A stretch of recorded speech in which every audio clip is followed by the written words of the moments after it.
There are two types of prisoners in the life of this world. One form being a lot more cruel than the other. You have the physical prisoner, the one who has been detained by shackles and chains, who is within a physical confinement. This is one type of imprisonment. Then you have a second type of imprisonment that is far more harsh and far more grueling. And that is when a person's heart is imprisoned by impulse and desire. Why do I say that it is far more harsh? Because a person, if his body is confined and shackled behind bars, can still be productive. The same, however, cannot be said about a person who finds his heart, her heart imprisoned by desire, by lust, and by passion. This is the true detainee. And that is why Imam Ibn Taymiyyah, a man who experienced the prison life misery and died in a prison as well, he would say, the true prisoner, he said, is the one who has been imprisoned from the remembrance of Allah. And the true detainee is the one who has been detained by desire. And when you speak to this individual and you ask them, how is it that your diet has changed? Why are you so absent-minded? Why is it that we look at you but you're not quite there? Why have your sleeping patterns been disrupted? Why are you always so erratic and so irritable? The answer is always, I think I'm in love. But is this the outcome of what love should bring to a person? Love is supposed to bring you happiness and joy. It's supposed to encourage you, push you forward in life. It's supposed to help regulate your sleep and improve your diet. It's supposed to make you proactive and hopeful. It is something that brings about a brimming smile on your face and in your heart. That's love. But if it's doing the opposite, if it's causing you sleeplessness, agitation, absent-mindedness, wherever you look, you see the object of your desire, you can't focus, study, sleep, eat, drink, you can't do worship, you can't do anything, then this is not mahabba love. This is nearer to the concept of hawa, which we can translate as lust. And lust in our scripture generally has negative connotations. The word hawa in Arabic has two usages. The first, al-khulu, emptiness. The second usage is as-suqutu, to plunge, to fall. So why has this word been given to the concept of lust? Because hawa, by its nature, is empty from all good. It is devoid of all good. And it causes a person to plunge, to fall into everything that is inappropriate.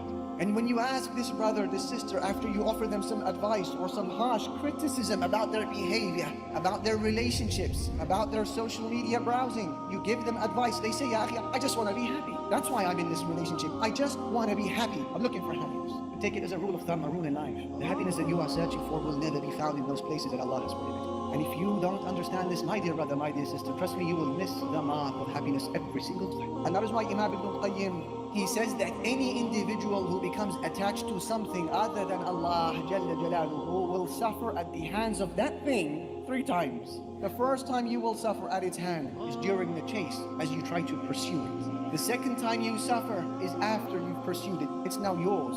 We now fear that it will leave you. And the third time we suffer at its hands is after it leaves us. Is there any joy in that?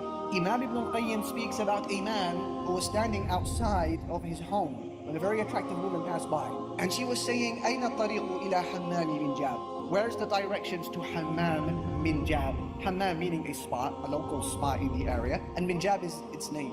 So the man, he was now besotted, and he pointed to the door of his house and he said, I think it's here. So she goes inside, she takes the bait, she didn't know. He follows her and he closes the door, and she realizes that she is in a very unfortunate circumstance. He begins to seduce her. So now she needs to get out of this difficult situation, so she thinks of a plan. She says, let's make this night worthwhile. Bring us something to eat, bring us something to drink first. He said, of course, I'm gonna bring you everything you want. He rushes out of the house, and he forgets to lock the door. And he comes back with his shopping. And guess what? She made a run for it. Good for her. Now he lost his bearings. I mean literally, he lost his mind. And he came out of the house screaming, saying the couplets of poetry, يا رب قائلة يوما وقد تعبت أين الطريق إلى حمام من جابي. Where is that tired woman who once said to me, where is the direction to Hammam min Jab? Where is she? Where is she? He lost it completely. He went insane, repeating these words over and over again, roaming the streets hopelessly. And he lived on for many years until now he was reclining on his deathbed, the throes of death pulling out his soul. And shortly before he died, his friends, they gathered around him and they said to him, say la ilaha illallah. And he said, Ya Rabba qa'ilatin yawman wa qad ta'ibat ayna at-tariq ila hammam min jab. Where is that tired woman who once said to me, where is the way to Hammam min Jab?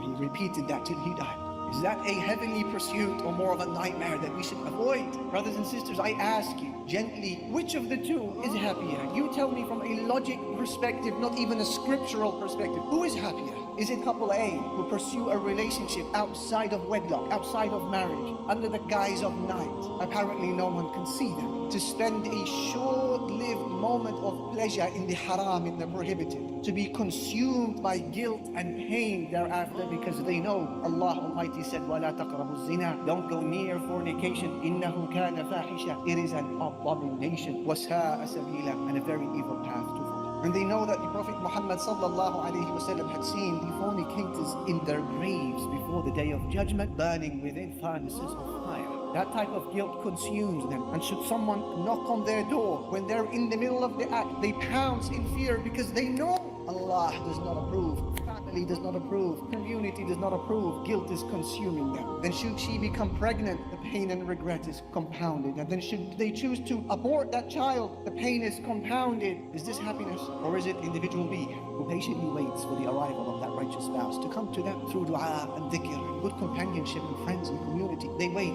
using salah as their weapon, and dua and hijab and lowering of the gaze and the fear of Allah and masjid and halaqa and Quran, Allahu Akbar, and the prayer of the night. For them to get married in the halal, in an open ceremony where everyone is invited and everyone is smiling and exchanging dua and giving gifts. And then should they spend an evening with one another that night, they are at peace because they know وَفِي بُضْعِ أَحَدِكُمْ صَدَقَةً. There is charity in carrying out your sexual relations when it is in marriage. And should someone knock on their door when they are in the middle of that act, they are unfazed. Why should they be fazed? We open the door, we don't open the door because Allah approves of us and our community approves of us and family approve of us. Who are we to fear? La ilaha illallah. And then should she become pregnant because of that union, the happiness is compounded. And should she deliver the child, there is a aqiqah, a feast, gifts, happiness, a meal, dua, an extension to your heritage, a righteous boy or girl. The happiness is compounded. Who is happier? They've sold us a lie when they told us that happiness can be found in the prohibited. La ilaha illallah. La yastawi al-khabith wa-tayyib. Allah said, وَلَوْ أَعْجَبَكَ كَثْرَةُ الْخَبِيثِ. The filthy and the pure, they are not equal, even though you may be impressed by the quantity of the evil. فَاتَّقُوا اللَّهِ. So be conscious of Allah. Ya ulil albab, O people of intellect, لَعَلَّكُمْ تُفْلِحُونَ, so that you may be successful. Refuse the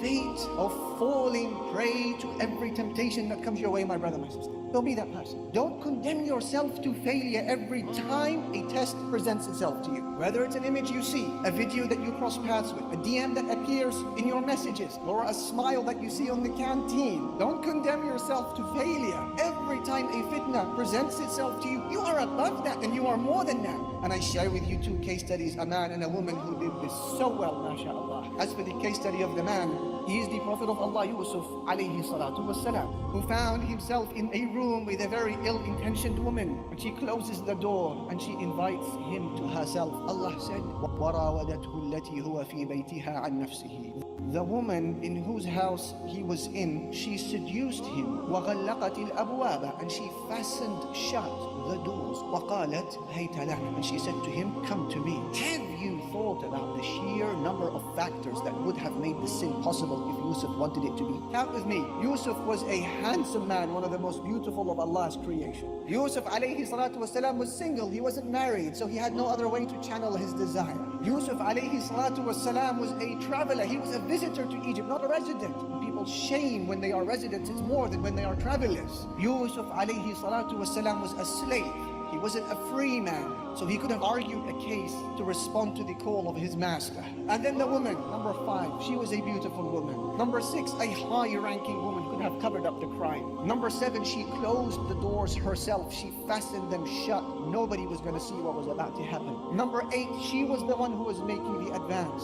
He had no fear of rejection. Number 9, she threatens him with prison if he does not respond. Is this your average fitna? Is this your average text message from your ex who says to you, honey, I miss you, it'd be nice for us to link up? No, this is on a different level. And despite all of these things combined, he said, Ma'ad Allah, Allah forbid. Innahu Rabbi ahsana mathwai. My Lord has been so kind to me. Innahu la yuflihu zalimun. Allah never gives success to the wrongdoers. La ilaha.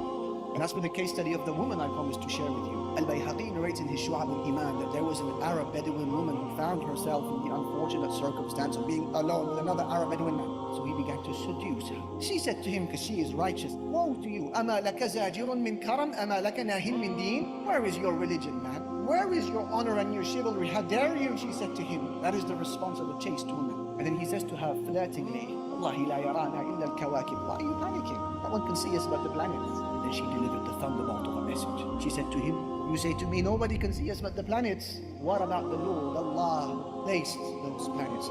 What do these examples have in common? Both Yusuf alayhi salam and this woman. They saw Allah Almighty before their very eyes, figuratively speaking, and they imagined the standing before their Lord on the day of judgment, and so they withdrew, they refrained. And Allah praises these individuals, and He says about them, وَأَمَّا مَنْ خَافَ مَقَامَ رَبِّهِ. As for the one who fears the standing before his Lord, وَنَهَى النَّفْسَ عَنِ الْهَوَى, and restrains his soul from the impermissible desire, the hawa. Did you hear it? فَإِنَّ الْجَنَّةَ هِيَ الْمَأْوَى. Good news, paradise will be the home. Who is this person? Our scholars have described him and her. Ibrahim al-Nakhai and Mujahid and others have said it's in reference to a person who was on the verge of disobeying Allah and then remembers his standing before his Lord. So they walk away from that sin out of fear of Allah.